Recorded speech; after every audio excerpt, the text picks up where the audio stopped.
एक तूफानी रात थी और सारा एक तवील दिन के बाद घर वापस जा रही थी। उसकी हेडलाइट्स बमुश्किल उस धुंध को रोशन कर रही थीं जो पुराने और सुनसान रास्ते पर छा चुकी थी। दरख्त दोनों तरफ से इस तरह झुके हुए थे जैसे उनकी टूट-फूट और हड्डियां बाहर की तरफ निकली हुई हों। जब वो जंगल में गहरी जा रही थी, अचानक उसकी गाड़ी की हेडलाइट्स चमकना बंद हो गईं। सारा ने मायूस होकर गाड़ी की चाबी घुमाई, मगर उसका इंजन रुक चुका था।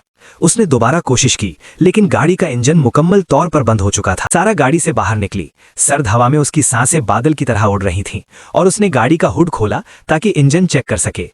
इंजन बिल्कुल ठीक था, मगर कुछ न कुछ गलत था। तब उसे आवाज सुनाई दी, पहले तो हल्की सी, जैसे कोई दूर से गुनगुना रहा हो। उसने कान लगाया और कांपते हुए सुना। वो आवाज बढ़ने लगी और एक गहरी सरगोशी की तरह आना शुरू हो गई, जो दरख्तों से आ रही थी। दिल की धड़कन तेज हो गई। वो आवाजें उसका नाम लेकर आ रही थीं।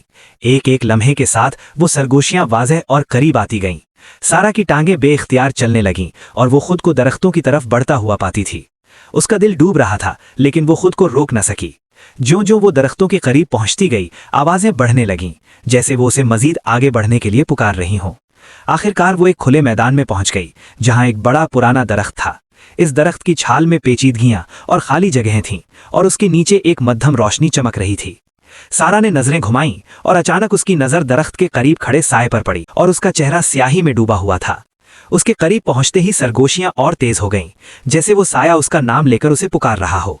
उसने खौफ से पीछे मुड़ने की कोशिश की, मगर वो एक जड़ पर टिककर गिर गई। जैसे ही उसने जमीन पर नजर डाली, वो साया गायब हो चुका था। सरगोशियां भी थम गई थीं।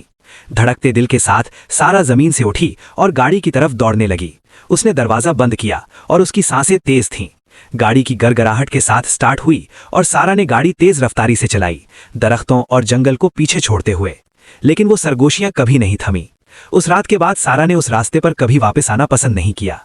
सालों बाद जब एक नई फैमिली उस इलाके में मुंतकिल हुई, उन्हें भी उन दरख्तों के करीब से अजीब सरगोशियां सुनाई देने लगीं। कोई भी नहीं जानता था कि वो आवाजें कहां से आ रही थीं, लेकिन कभी कभार जब हवा खास अंदाज में चलती है, आप वो आवाजें सुन सकते हैं। वो आवाजें जो उन लोगों की हैं जिन्होंने सरगोशियों का पीछा किया था और रात के सन्नाटे में गुम हो गए थे।